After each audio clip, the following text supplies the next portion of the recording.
Hello मेरे प्यारे बच्चों, तो कैसे हैं आप सब। उम्मीद करते हैं सब बढ़िया होगा।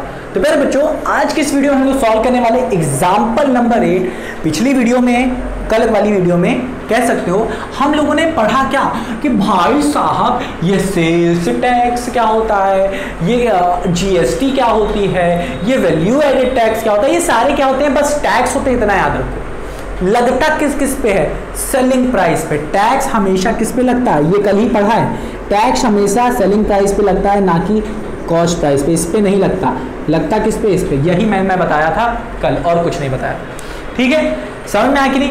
कौन कलेक्ट करता है, किसके पास जाता है, ये सारी चीजें कल मैंने बताया था। उम्मीद करता हूँ आपको समझ में आएगा, और ना समझ में आए तो पिछली वीडियो देखना, बहुत ही सरल है। कुछ भी याद करने की जरूरत नहीं, कुछ भी रटने की जरूरत नहीं, बस आपको एक बार देखना है, बहुत सरल है।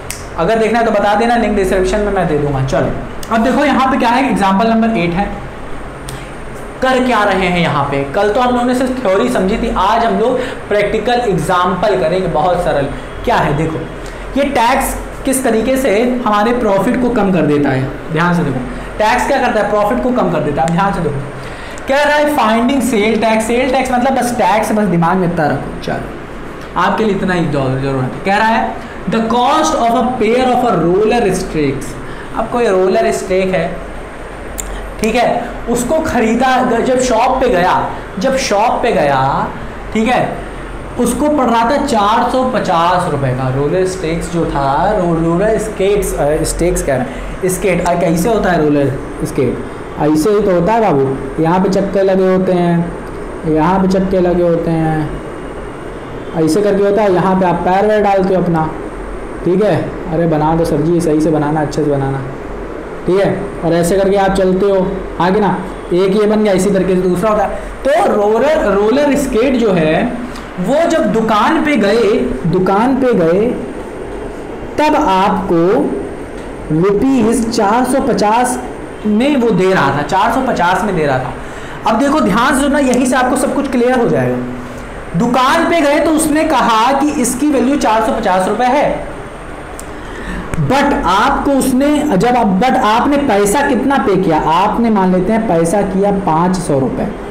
आपने इसी स्केट के लिए 500 रुपए पे किया है। सुन लो कान खोल के, आपने इसी स्केट के लिए 500 रुपए अपनी जेब से दिया, और दुकानदार ने एक भी रुपए आपको नहीं दिया।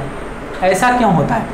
क्योंकि ध्यान से देखो, रोलर स्केट की वैल्यू भले ही 450 रुपए है, बट जब आप खरीद रहे थे, ध्यान से सुनो, वैल्यू या कह दो प्राइस ऑफ रोलर स्केट, ध्यान से सुनना है, वो थी रुपीज कितना, रुपीज 450 इतनी थी।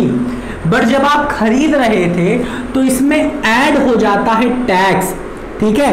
ध्यान सुनो, बिल अमाउंट जो आता है आपका, टोटल अमाउंट कह सकते हो, जो आप पे करते हो, पे अमाउंट, सीधा इसे कहो पे अमाउंट। पे अमाउंट आपको समझ में आएगा अच्छे से। जो पे अमाउंट होता है, जो आप पे करते हो, अपनी जेब से देते हो, उसमें क्या हो जाता है, आपका जो रोलर स्केट है, जितने की वैल्यू होगी, ठीक है, वैल्यू ऑफ गुड की जो वैल्यू होती है, जो प्राइस होती है, कह दो प्राइस ऑफ गुड, वैल्यू की जगह प्राइस ऑफ गुड जो होता है, उसमें लगने वाला टैक्स भी ऐड हो जाता है। तब आपको अमाउंट पे करना पड़ता है।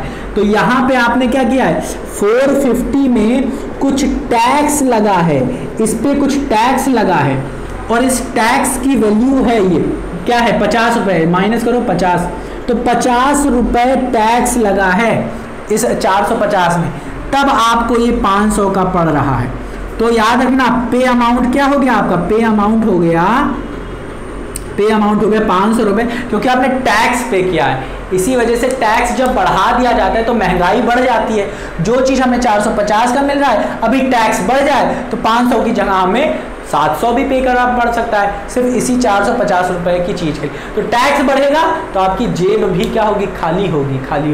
तो याद रखना, टैक्स बढ़ता है तो जेब अपनी खाली हो जाती है, ठीक है, ज्यादा पैसे पे करने पड़ते हैं। समझ में आया क्या? उम्मीद करता हूँ आया होगा। तो यही समझाना था मुझे कि टैक्स किस पे लगता है, जितने पे आप बेच रहे हो।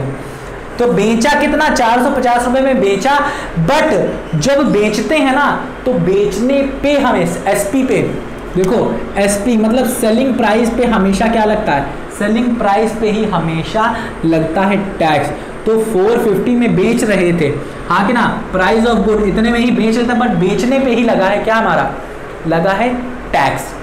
ठीक है, चलो अब समझ में आ गया, तो उम्मीद करता हूँ ये समझ में आ गया होगा। तो रब करते हैं इसे बहुत अच्छे तरीके से। ठीक, चलो अब सॉल्व करते हैं क्वेश्चन बहुत सरल है कि रोलर स्केट्स जो था, जो शॉप पे गए जब हम लोग, तो हमको मिल रहा था 440 रुपीज़ का मिल रहा था, बट इस पर एक सेल टैक्स लग गया, चार्ज किया सेल टैक्स कितने का, वो 5% का सेल टैक्स हमें लगा। फाइंड द बिल अमाउंट कितना आपने पे किया, पे अमाउंट कह लो या बिल अमाउंट कह लो, दोनों में से कुछ भी कह लो आप, दोनों सेम है। सॉल्यूशन, अब बताओ ये जो सेल टैक्स होता है, सेल टैक्स जो होता है ये लगता किस पे, बताओ। Sale tax is always applied on किस पे, एसपी, मतलब सेलिंग प्राइस, ठीक है, सेलिंग प्राइस पे लगता है। तो कितना लगा है 5% का, तो क्या कहोगे आप, 5% किस पे लगा है, 5% ऑफ एसपी किस पे लगा है, 5% किस पे लगा है, जितने में बेच रहा है। कितने में बेच रहा था, 450 रुपए में बेच रहा था ना, तो आप निकालोगे 5% ऑफ एसपी। ऑफ का मतलब क्या होता है, मल्टीप्लाई, तो इसे कैसे लिखते हो, 5% को लिख सकते हो 5/100 इंटू 450 लिख सकते हो, लिख दिया। अब इसे काटो, अब इसे काट करके देखो आपको क्या मिलेगा, आपको टैक्स मिलेगा, कितना टैक्स उसने लगाया है सरकार ने। तो देखो इसको काट दिया, कट गया, 5 1 जा 5, 5 2 जा 10। अब 45 को काटो, 5 2 1 जा 2, 2 2 जा 4, फिर 2 2 जा 4, 0.1 बच गया, 2 5 जा 10, मतलब 22.5।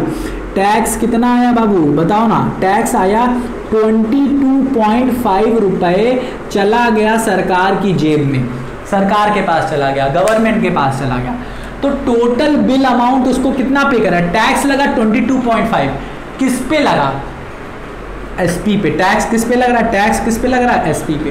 तो क्या होगा हमारा बिल अमाउंट, क्या हो जाएगा, बिल अमाउंट कह लो या फिर पे अमाउंट कह लो, कितना होगा, ये ऐड होगा, किस पे ऐड होगा, हमारा सेलिंग प्राइस में ये टैक्स ऐड होता है, बिल अमाउंट। तो सेलिंग प्राइस कितना है हमारा, बताओ, 450 रुपए, टैक्स कितना लगा 22.5 का, ऐड कर दो तो ये 5 हो जाएगा, ये 2 हो जाएगा, ये 7 हो जाएगा, 4। तो ये कितना हो गया हमारा 472.5। 472.5 आपको जेब से देना पड़ेगा, क्या होगा, देना पड़ेगा। तो आपकी हमेशा क्या हो जाता है, हमेशा आपका पेमेंट क्या हो जाता है, ज़्यादा हो जाता है टैक्स की वजह से। पे अमाउंट कह लो इसे या फिर बिल अमाउंट कह लो, कुछ भी कह लो, ठीक है। तो हमारा टैक्स की वजह से क्या हो जाता है, अपने को जेब से ज़्यादा पैसे देने पड़ते हैं, ज़्यादा टैक्स ज़्यादा पैसा देना पड़ेगा, कम टैक्स कम पैसा देना पड़ेगा। अरे टैक्स ही खत्म कर दो यार, है ना, यही आपके दिमाग में आ रहा होगा, टैक्स से खत्म करो, आज से मैं टैक्स दूंगा ही नहीं सरकार को, बच जाएंगे। भाई आपने अपनी सोच है, बट टैक्स तो पे ही करना पड़ेगा, चाहे जो कर लो, टैक्स तो देना ही पड़ेगा, नहीं तो सरकार जेल में डाल देगी, समझो। आप जेल में थोड़ी ना चक्की पीसोगे, हाँ कि ना, चक्की नहीं पीसना है तो टैक्स पे करो। चलो, तो उम्मीद करता हूँ प्यारे बच्चों आया होगा। तो ये बहुत ही सरल क्वेश्चन था, बस आपको पता होना चाहिए था कि सेल जो टैक्स लगता है वो हमेशा सेलिंग प्राइस पे लगता है, और सेलिंग प्राइस हमें यहाँ पे दिया गया है, क्योंकि they are the cost of a pair of roller price. अब यहाँ पे ये बोला नहीं है कि जो रोलर की जो प्राइस है वो एसपी मतलब सीपी है, कॉस्ट प्राइस है, बस उसने कह दिया कॉस्ट, उसका दाम शॉप पे 450 रुपये, बस इतना बोला, दाम 450, तो दिमाग में सोच ही लो, अरे हाँ भाई ये क्या है, कॉस्ट प्राइस ये है सेलिंग प्राइस, समझ में आया कि नहीं। तो सेलिंग प्राइस पे ही हमेशा क्या लगता है, टैक्स। तो प्यारे बच्चों, उम्मीद करता हूँ आपको समझ में आया होगा, ना आया हो तो एक बार फिर से देख लो, तब आपको अच्छे समझ में आएगा। तो मिलते हैं अपनी अगली वीडियो में, तब तक ख्याल रखो, ठीक है।